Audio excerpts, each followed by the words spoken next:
Assalamualaikum warahmatullahi wabarakatuh. Yang terhormat Ibu Aan Fathia Anur selaku dosen pengampu mata kuliah Ilmu Pendidikan. Saya Bintan Sabrina, NIM 231967 dari kelas Ilmu Pendidikan D akan sedikit menyampaikan hasil resensi dari buku yang saya baca. Yang pertama mengenai identitas buku. Judul buku Ajari Ayah Ya Nak, pengarang Reza Indragiri Amril, penerbit PT Serambi Ilmu Semesta, merupakan cetakan pertama pada bulan November 2014 dan tebal buku ada 287 halaman. Buku ini merupakan karya dari penulis Reza Indragiri Amril. Beliau merupakan seorang pakar psikolog forensik kelahiran Jakarta 19 Desember 1974. Dia juga berprofesi sebagai seorang dosen sekaligus orang Indonesia pertama yang mendapat gelar Master Psikolog Forensik. Melalui buku ini, penulis yang pada hakikatnya merupakan seorang ayah mencoba menyelami kasus-kasus anak zaman sekarang dengan mengurainya dari sudut pandang psikolog dan hukum. Mengenai sinopsis dari buku ini, melalui buku ini kita dapat memperoleh pendidikan moral pada anak lengkap dengan kasus-kasus gambaran dari penyimpangan moral yang mempengaruhi kondisi mental anak. Ambil contoh kasus yang dibahas dalam buku ini mengenai kasus perceraian yang berujung pada permusuhan dan menjadikan beban pada mental anak. Kasus lain, orang tua yang menjadikan anaknya sebagai lumbung uang dengan menjadikan anaknya sebagai selebritas.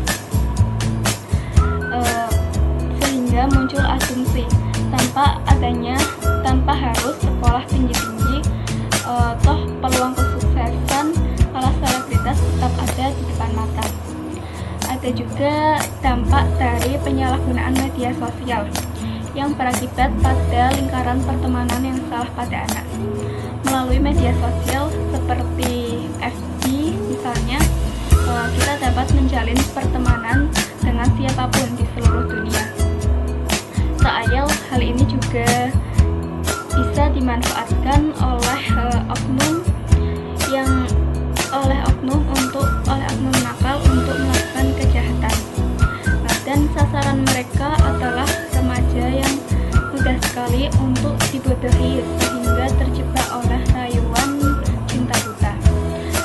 Dari kasus-kasus itu dapat disimpulkan bahwa faktor lingkungan di mana rumah, sekolah maupun kondisi spiritual pada anak akan berdampak pada pembentukan karakter serta visi seorang manusia ke depannya. Mengenai kelebihan dari buku ini, cover buku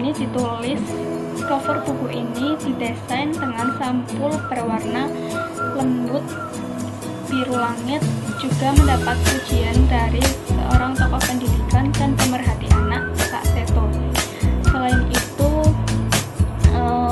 bahasa yang digunakan dalam buku ini cukup lugas sehingga mudah dipahami serta dilengkapi dengan gambar-gambar karya murid-murid Smart Excellencia Indonesia sehingga menimbulkan kesan bagi pembaca seperti layaknya membaca sebuah komik.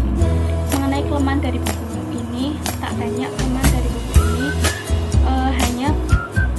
hanya saja buku ini banyak menampilkan persoalan-persoalan pelanggaran, namun pemaparan solusinya disampaikan secara tersirat sehingga sedikit menyulitkan pembaca untuk memahami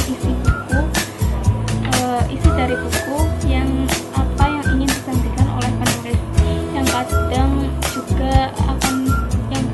bisa timbul salah tafsir. Namun dari kelemahan tersebut tidak mengurangi kelayakan dari buku ini untuk dibaca halayak umum. Sekian resensi dari saya. Wassalamualaikum warahmatullahi wabarakatuh.